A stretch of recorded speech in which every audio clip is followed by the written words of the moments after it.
Hello दोस्तों, आप सभी का स्वागत है लेक स्टडी के इस यूट्यूब चैनल में।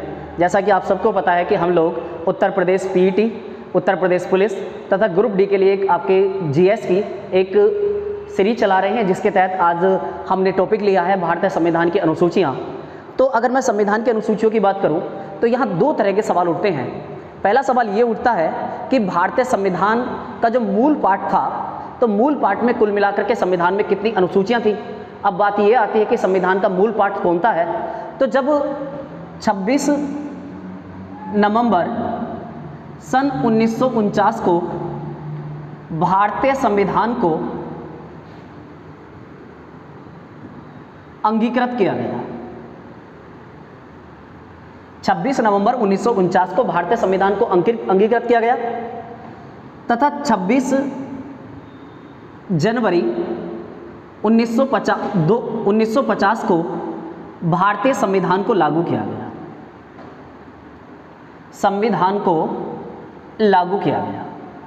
अब जब संविधान को लागू किया गया तो उस समय जो भी संविधान के अंतर्गत बातें कही गई, उन बातों को मूल संविधान के अंतर्गत शामिल किया जाता है।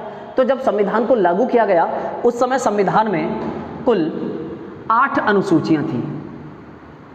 कितनी अनुसूचियां थी? 8 अनुसूचियां थी। अगर मैं और गहराई में बात करता हूं तो जब संविधान को लागू किया गया तो संविधान में 395 अनुच्छेद, 8 अनुसूचियां तथा 22 भाग थे। 22 भाग। जब संविधान को लागू किया गया 26 जनवरी 1950 को, तो संविधान में 395 अनुच्छेद, 8 अनुसूचियां तथा 22 भाग थे। लेकिन अगर वर्तमान समय की बात की जाए तो वर्तमान समय में भारतीय संविधान में 467 अनुच्छेद, 12 अनुसूचियां तथा 25 भाग हैं। 25 भाग हैं। वर्तमान में कितने अनुच्छेद? 467 अनुच्छेद, 12 अनुसूचियां और 25 भाग हैं। तो इस क्रम में आज हम पढ़ने जा रहे हैं संविधान की अनुसूचियां।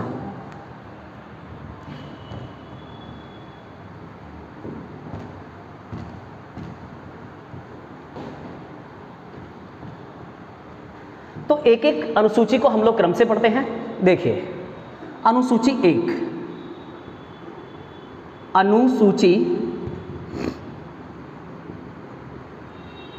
अनुसूची 1। अगर मैं अनुसूची 1 की बात करूं, अनुसूची 1 की मैं अगर बात करता हूं तो अनुसूची 1 में कहा गया है कि भारत राज्यों का एक संघ है, या भारत और उसके संघ राज्य है। भारत और उसके संघ राज्य। जब अगर मैं वर्तमान में बात करूं तो भारत में कुल मिलाकर के 28 राज्य व 8 केंद्र शासित प्रदेश हैं। 8 केंद्र शासित प्रदेश हैं। वर्तमान में भारत में 8 राज्य व 8 केंद्र शासित प्रदेश हैं। तो अनुसूची 1 सीधा सीधा कहती है कि भारत और उसके संघ राज्य है। तो भारत में कुल कितने राज्य? 28 राज्य हैं और 8 केंद्र शासित प्रदेश हैं। अब बात करें अनुसूची 2। अनुसूची 2, तो अनुसूची 2 की बात की जाए तो अनुसूची 2 में आपके वेतन एवं भत्ते। अनुसूची 2 में वेतन एवं भत्तों का उल्लेख है। अब वेतन एवं भत्ते किसका उल्लेख है? तो भारत के प्रमुख पदाधिकारी, भारत के प्रमुख पदाधिकारी। भारत के प्रमुख पदाधिकारी कौन से? जैसे लोकसभा अध्यक्ष, उपाध्यक्ष, राष्ट्रपति, उपराष्ट्रपति,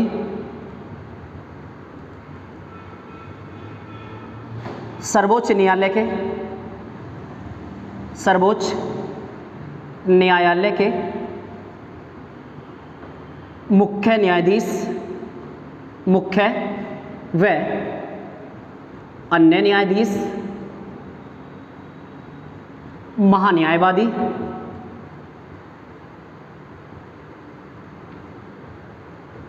महान्यायवादी, तो इन सभी और भी बहुत सारे हो सकते हैं आदि। तो अनुसूची 2 में वेतन एवं भत्तों का उल्लेख है, और वेतन एवं भत्तों का किन का उल्लेख है, तो भारत के प्रमुख पदाधिकारी कौन कौन से पदाधिकारी, लोकसभा अध्यक्ष, उपाध्यक्ष, राष्ट्रपति, उपराष्ट्रपति, सर्वोच्च न्यायालय के मुख्य न्यायाधीश तथा अन्य न्यायाधीश तथा भारत का जो महान्यायवादी है, इन सभी के जो वेतन एवं भत्तों का जो उल्लेख है वो अनुसूची 2 में है। अब हम बात करते हैं अनुसूची 3। अनुसूची 3, अगर मैं अनुसूची 3 की बात करूं तो अनुसूची 3 में शपथ का उल्लेख है, शपथ का उल्लेख है। अब शपथ किन की शपथ, अगर मैं शपथ की बात करूं तो किन किन की शपथ है, लोकसभा अध्यक्ष, उपाध्यक्ष, उपराष्ट्रपति, राष्ट्रपति तथा सर्वोच्च न्यायालय के न्यायाधीश, महान्यायवादी, इन सभी जितने भी पदाधिकारी हैं, इन सभी का जो उल्लेख है वो अनुसूची 3 में है। अब हम बात करते हैं अनुसूची 4। अनुसूची 4, अगर अनुसूची 4 की बात की जाए तो अनुसूची 4 में आपके राज्यों का, राज्य विधानसभा में, राज्यों का राज्यसभा में जो प्रतिनिधित्व है, जो प्रतिनिधित्व है उसका उल्लेख है। अनुसूची 4 की अगर बात करें तो आपको मैं सीधा सीधा बता दूं कि अनुसूची 4 में राज्यों की जो राज्यसभा है, राज्यसभा में राज्यों से कितने कितने सदस्य आएंगे, क्योंकि राज्यसभा के जो सदस्यों का निर्वाचन होता है, जो चुनाव होता है, वो राज्यों के विधानमंडल के जो सदस्य होते हैं उनके द्वारा होता है। अगर यहाँ हम बात करें तो राज्य के जो विधानमंडल है, तो विधानमंडल कुल मिलाकर के 28 राज्यों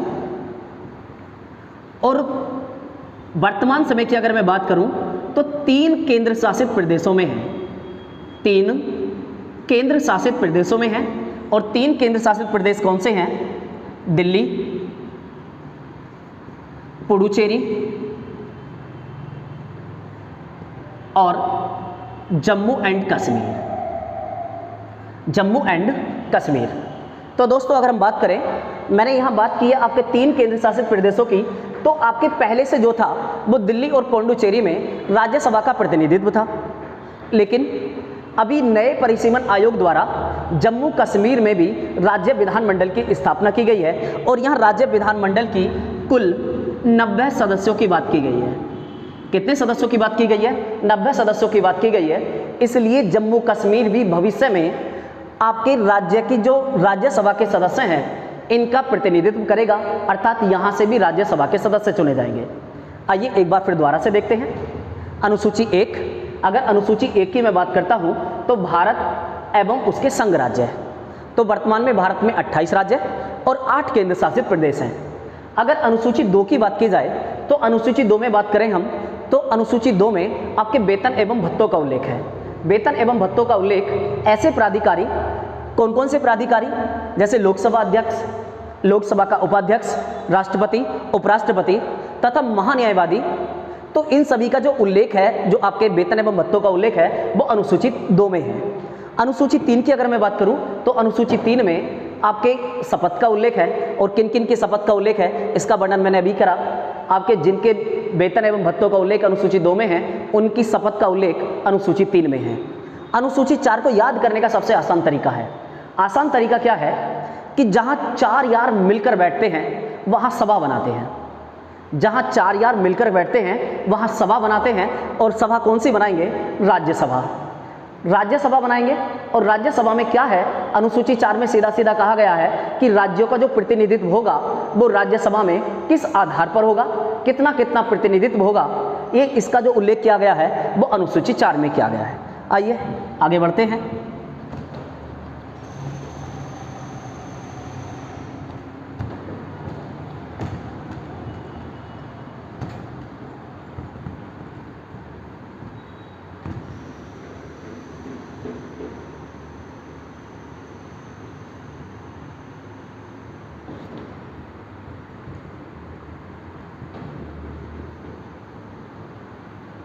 5वीं अनुसूची की बात की जाए तो 5वीं अनुसूची का जो आकार होता है ना वो एस के समान होता है, और एस के समान होने पर एससी व एसटी, एससी व एसटी लोगों के लिए आपके लघु वन उत्पाद, लघु वन उत्पाद जैसे लकड़ी, गोंद आदि के उपयोग की स्वतंत्रता प्रदान की गई है, या आदि के उपयोग का अधिकार प्रदान किया गया है। अनुसूची 5 में अनुसूचित जाति एवं जनजाति के लोगों को वन एवं वनों से संबंधित कुछ अधिकार दिए गए हैं। फिर अगर मैं बात करूं अनुसूची 6, तो अनुसूची 6 में अनुसूचित जाति,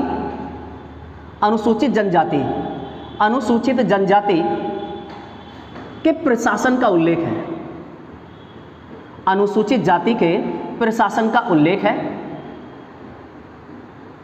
कहने का मतलब है कि पूर्वोत्तर जो राज्य हैं, पूर्वोत्तर भारत के 4 राज्य हैं। कितने राज्य? 4 राज्य हैं। यदि मैं इनकी ट्रिक की बात करूं तो AM, TM, ए से मतलब असम, M से मतलब मेघालय, T से मतलब त्रिपुरा और M फॉर मिजोरम।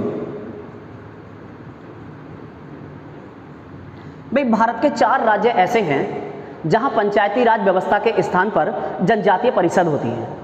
तो आपके अनुसूची 6 में जो जनजातीय राज्य हैं, और जनजातीय राज्य कौन से हैं? असम, मेघालय, त्रिपुरा और मिजोरम।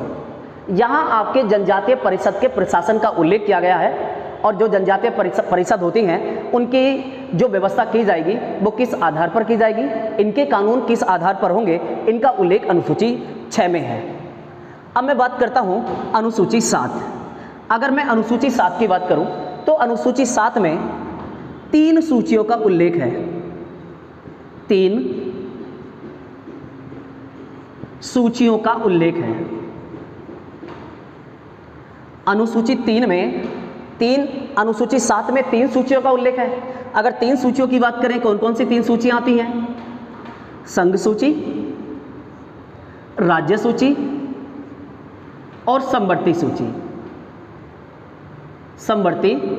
सूची। अगर इनके विषयों की बात करूं तो यहां आपके 98 विषय हैं, राज्य सूची में 52 विषय हैं और समवर्ती सूची में 59 विषय हैं। दोस्तों, अनुसूची 7 के अंतर्गत 3 सूचियां आती हैं, और 3 सूचियों में आपके कौन कौन सी सूची है? संघ सूची जिसमें 98 विषय, राज्य सूची जिसमें 52 विषय और समवर्ती सूची जिसमें 59 विषय। अब यहाँ से कई बार सवाल आते हैं। कई बार क्या सवाल आते हैं? अभी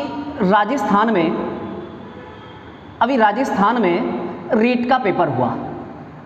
रीट, जिस तरह से उत्तर प्रदेश में यूपीटीईटी का एग्जाम होता है, उसी तरह से राजस्थान में रीट का एग्जाम होता है, प्रारंभिक अध्यापक पात्रता परीक्षा। तो प्रारंभिक जो अध्यापक पात्रता परीक्षा है, इस परीक्षा में अगर मैं बात करूं तो अभी एक सवाल पूछा गया कि परिवार नियोजन किस अनुसूची का विषय है? किस अनुसूची का विषय है? अनुसूची का विषय है। अब एक बात सोचिए, परिवार नियोजन सामान्य रूप से तो किसी भी अनुसूची में नहीं आता, लेकिन अनुसूची 7 में 3 अनुसूचियां हैं, और तीसरी अनुसूची अगर मैं बात करूं, ये जो हमारी समवर्ती अनुसूची है, समवर्ती अनुसूची में परिवार नियोजन आता है। परिवार नियोजन आता है। जब समवर्ती सूची में परिवार नियोजन आता है तो ये जो परिवार नियोजन है वो किस अनुसूची का विषय होना चाहिए? तो परिवार नियोजन अनुसूची 3 का विषय, अनुसूची 7 का विषय होना चाहिए। अगर मैं सूची की बात करूं तो समवर्ती सूची का विषय है, अगर अनुसूची की बात करूं तो अनुसूची 7 का विषय है। तो मेरा कहने का मतलब है कि आपके संघ सूची, राज्य सूची और समवर्ती सूची में जो भी विषय आते हैं, संघ सूची, राज्य सूची और समवर्ती सूची में जो भी विषय आते हैं ये समस्त विषय अनुसूची 7 के विषय कहलाते हैं। कौन से विषय कहलाते हैं? अनुसूची 7 के विषय कहलाते हैं।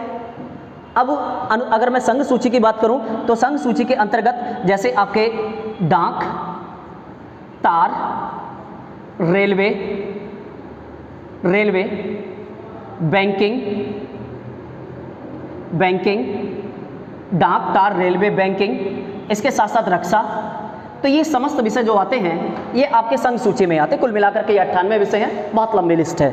अगर मैं आपके राज्य सूची की विषय बात करूं तो आपके गैस, पुलिस, भू राजस्व। अगर समवर्ती सूची की बात करें, अभी मैंने बात की समवर्ती सूची से, तो समवर्ती सूची में जैसे परिवार नियोजन, वन है, मजदूर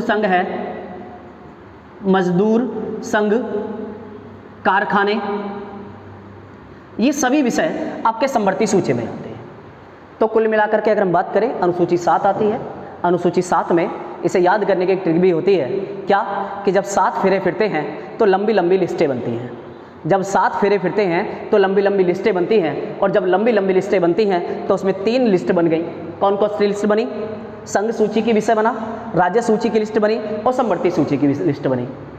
अब यहाँ से सीधा सीधा सवाल आता है, और सवाल क्या पूछा जाता है कि यदि संघ सूची के विषय पर जो कानून बनाने का अधिकार होता है वो केंद्र सरकार का होता है, राज्य सूची के विषय पर कानून बनाने का अधिकार राज्य सरकारों को होता है, लेकिन जो समवर्ती सूची होती है इन पर कानून बनाने का अधिकार राज्य, संघ दोनों को होता है। लेकिन कभी कभी ऐसा होता है कि समवर्ती सूची के विषय पर कानून बनाते समय आपकी राज्य सरकार और संघ सरकार के मध्य, अर्थात केंद्र सरकार के मध्य कभी कभी मतभेद हो जाते हैं। जब मतभेद हो जाते हैं तो उसमें जो मानी जाती हैं बातें, उसमें जो माना जाएगा, आपके संघ सरकार अर्थात केंद्र सरकार की शक्ति को ज़्यादा तवज्जो दी जाती है, अर्थात जो वीटो पावर होती है, जो विशेष अधिकार होते हैं वो केंद्र सरकार के पास होते हैं। लेकिन जैसा भी हमने बताया कि राज्य सूची के जो विषय होते हैं उन पर कानून बनाने का अधिकार आपकी राज्य सरकारों को होता है। लेकिन कभी कभी क्या कि जब देश में आपातकाल की स्थिति होती है तो आपातकाल की स्थिति में जैसे अनुच्छेद 352 के तहत राष्ट्रीय आपात लगता है या अनुच्छेद 356 के तहत राज्य आपात की स्थिति आती है, तो ऐसी स्थिति में कानून बनाने का अधिकार संघ सरकार को होता है, अर्थात संसद को होता है। तो अनुसूची 7 भी क्लियर हो गई, 5 क्लियर हुई, 6 क्लियर हुई, 7वीं क्लियर हुई।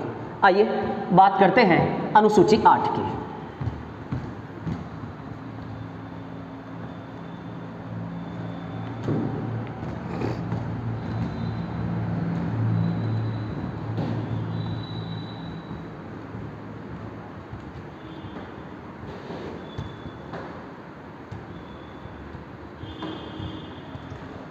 अनुसूची 8, 8वीं अनुसूची। तो संविधान की अगर मैं 8वीं अनुसूची की बात करूं तो 8वीं अनुसूची की अगर बात करें तो 8वीं अनुसूची में भाषा है। 8वीं अनुसूची में क्या है? भाषा। भाषा को अंग्रेजी में क्या कहते हैं? लैंग्वेज।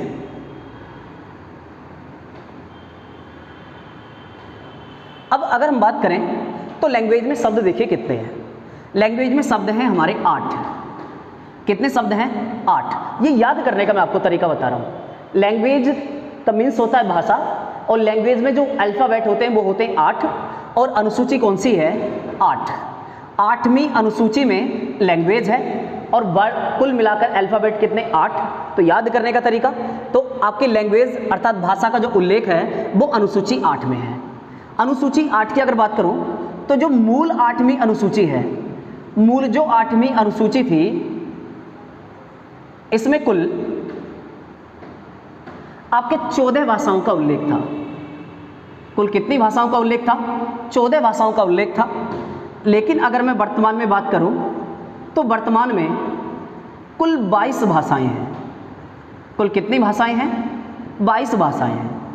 अब एक बात सोचिए कि जब आपके मूल संविधान में 14 भाषाओं का उल्लेख था और वर्तमान में 22 भाषाएं हैं, तो कुल मिलाकर के ये जो 8 भाषाएं जोड़ी गई हैं, कितनी भाषाएं जोड़ी गई हैं? 8 भाषाएं। तो ये 8 भाषाएं आपकी बाद में किसी ना किसी संविधान संशोधन के तहत जोड़ी गई होंगी।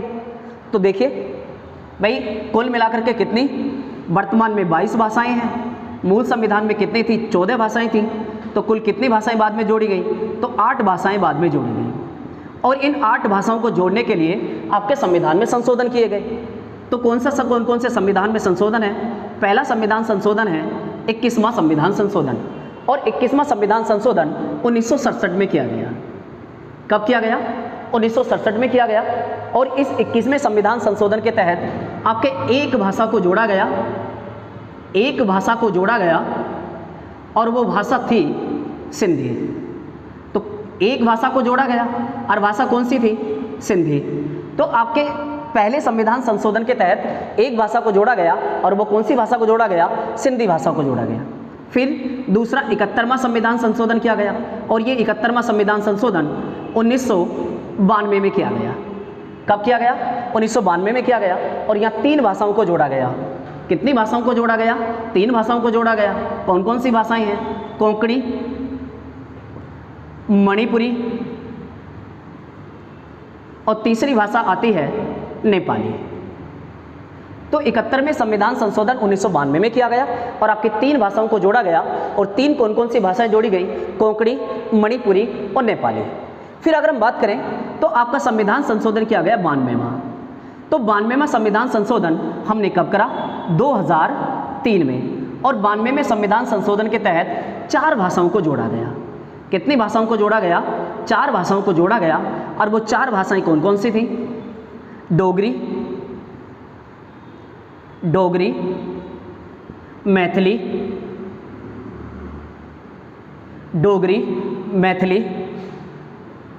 डोगरी हो गया, मैथिली हो गया, बोडो और संथाली। आपकी 4 भाषाओं को जोड़ा गया, डोगरी, मैथिली, बोडो और संथाली। अगर मैं अगर 8वीं अनुसूची की बात करूं तो सबसे अंत में जो जोड़ा गया है वो आपके संथाली को जोड़ा गया। सबसे अंतिम जो भाषा के रूप में अगर मैं बात करता हूं तो संथाली की बात करते हैं। अभी भारत की राष्ट्रपति 15वीं जो राष्ट्रपति हैं वो द्रौपदी मुर्मू बनी है। और द्रौपदी मुर्मू की अगर मैं बात करूं तो वो संथाल जनजाति से हैं, और जिनकी भाषा क्या है? संथाली। अब हम आगे बात करते हैं अनुसूची 9। तो ये जो मूल संविधान की 8 अनुसूचियों का वर्णन हुआ, अब 4 अनुसूचियां बाद की हैं। अब 4 अनुसूचियां कौन कौन सी हैं, आइए बात करते हैं।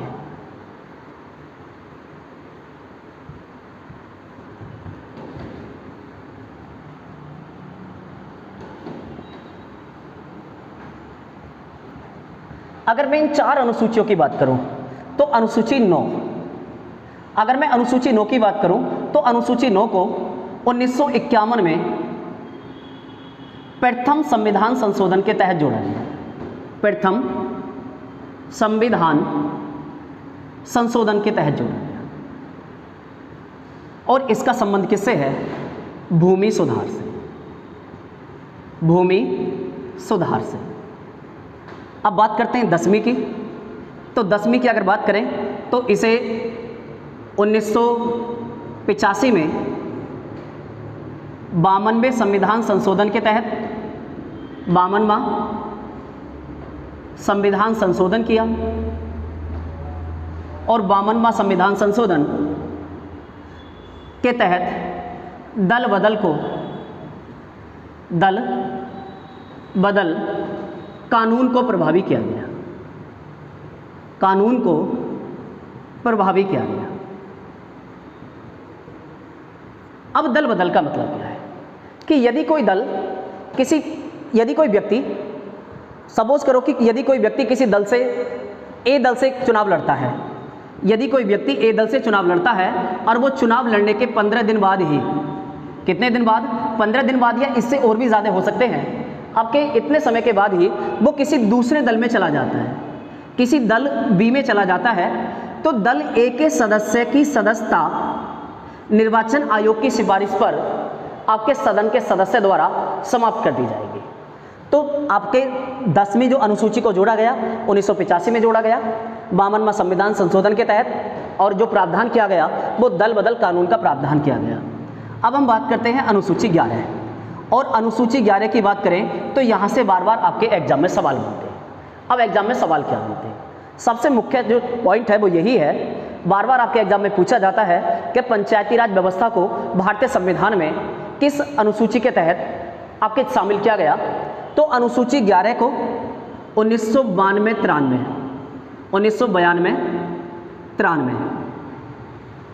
और संविधान संशोधन 73वां। तो 73वां जो संविधान संशोधन है 1992 में हमने किया, लेकिन ये जो प्रभावी हुआ वो 1993 में हुआ था। कब प्रभावी हुआ था? 1993 में हुआ था। और 1993 में, और प्रभावी कब हुआ था? 24 अप्रैल 1993 को, जब पंचायती राज को लागू किया गया। भाई संविधान जो 73वां संविधान संशोधन है, 73वें संविधान संशोधन के तहत भारतीय संविधान में अनुसूची 11 को जोड़ा गया। और अनुसूची 11 में को कब जोड़ा गया?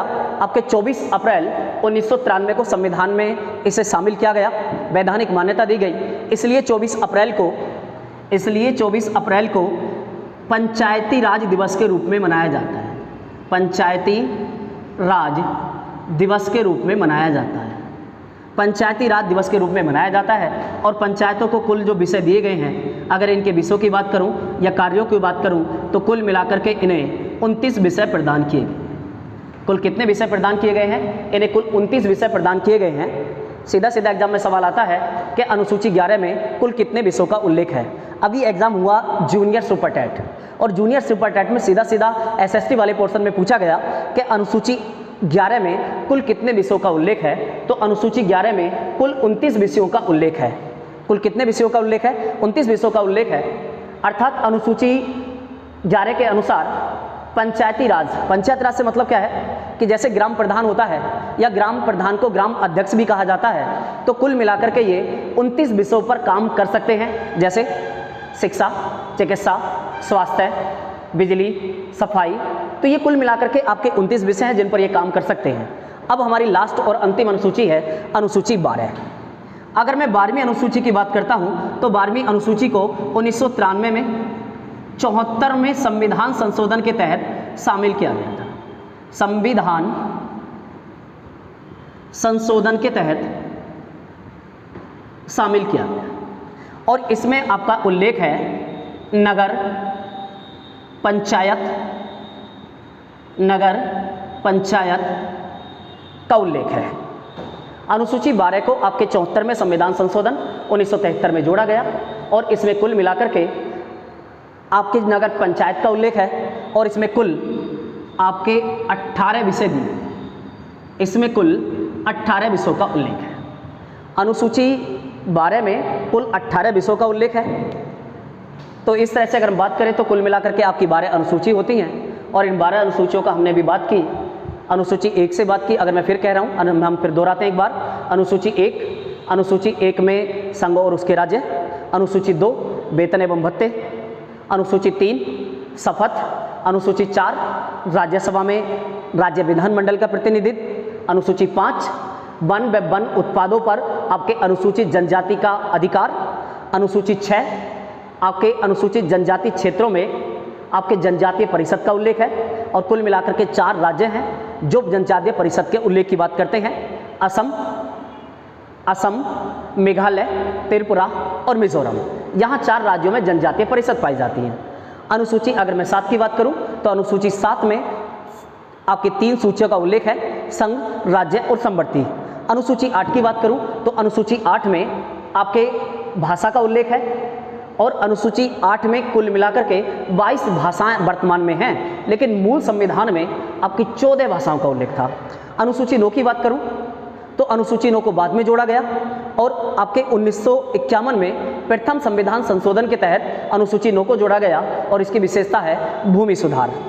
फिर अनुसूची 10 की बात करें तो इसे 1985 में आपके 52वें संविधान संशोधन के तहत जोड़ा गया, जो कि दल बदल को निषेध करता है। अनुसूची 11 की बात करूं तो अनुसूची 11 को 73वें संविधान संशोधन के तहत 1993 में शामिल किया गया, और कब शामिल किया गया? 24 अप्रैल 1993 को। इसलिए 24 अप्रैल को पंचायती राज दिवस भी मनाते हैं, और इसमें वर्णन है पंचायती राज का। अब अंतिम जो अनुसूची है, अनुसूची 12 को आपके 1993 में शामिल किया गया और इसमें नगर पंचायतों का उल्लेख है। 74वां संविधान संशोधन इससे संबंधित है और कुल मिलाकर के इसमें कुल आपके 18 विषय हैं। तो दोस्तों, अगर आपको हमारी वीडियो ये पसंद आई हो, अच्छी लगी हो, तो वीडियो को लाइक करें, चैनल को सब्सक्राइब करें, बेल आइकन को प्रेस करें, जिससे आने वाली जो वीडियो है उसका नोटिफिकेशन आपको समय से मिल जाए। धन्यवाद।